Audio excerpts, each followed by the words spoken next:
God told Jacob to go back because Jacob had gotten too comfortable, too full, and too self-reliant. He had received grace, he had gained wealth, and little by little his heart started sliding away from simple dependence on God. That's why the teaching says he forgot the word of God and started leaning on his own understanding. When a man thinks, "I've got this now," that is exactly when spiritual disconnection creeps in. And hear this, returning to Canaan was not just a move on the map, it was repentance in the heart. God was calling Jacob to turn away from the thought of trusting himself and come back to the place of humility, dependence, and obedience. Jacob's fear, his gift-giving, his panic, all of that showed he was still trying to manage life in the flesh. Instead of resting in God's promise, comfort can make you careless, and blessing can make you blind if you are not careful. So yes, the message is sharp and straight. God breaks the high heart. He brings his people back when they start drifting, because he loves them too much to leave them asleep. Ako ang Diyos ng Bethel, kung saan pinahiran mo ng langis ang haligi, at kung saan nangako ka sa akin, ngayon bumangon ka, lumabas ka sa lupang ito, at bumalik ka sa lupain ng iyong mga kamag-anak. Genesis 31, versikulo 13, KJV.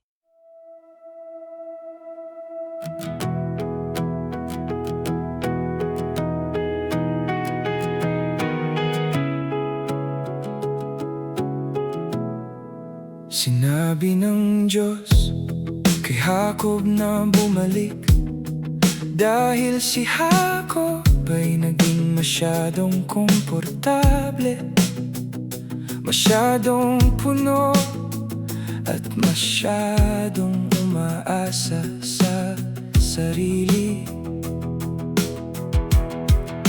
Nakakatanggap siya ng biyaya, nakakuha siya ng kayamanan, at unti-unti ang kanyang puso ay nagsimulang lumayo. Mula sa simpleng pag-asa sa Diyos, kaya nga sinasabi ng turo na nalimutan niya at nagsimulang umasa sa kanyang sariling pangunawa. Kapag ang isang tao ay nag-iisip, kaya ko na ito, doon mismo pumapasok ang espiritual na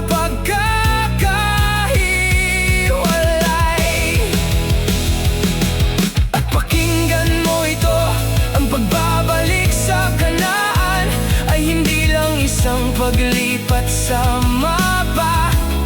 Ito ay pagsisisi sa puso. Tinatawag ng Diyos si Jacob na talikuran ang pag-iisip na magtiwala sa sarili at bumalik sa lugar ng pagpapakumbaba, pag-asa at pagsunod. Ang takot ni Jacob, ang kanyang pagbibigay ng regalo, ang kanyang pagpanik, lahat ng iyon ay nagpapakita na sinusubukan pa rin niyang pamahalaan ang buhay sa laman, sa halip na magpahinga sa pangako ng Diyos. Ang kaginhawaan ay maaaring magpabaya sa iyo, at ang pagpapala ay maaaring magpabulag sa iyo kung hindi ka mag-ingat.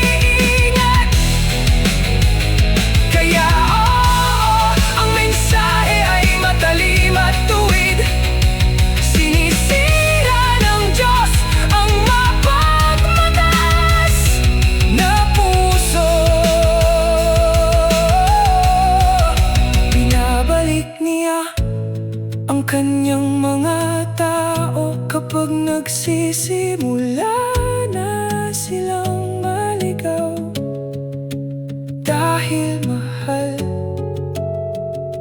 na mahal niya sila, upang hayaang magtulog.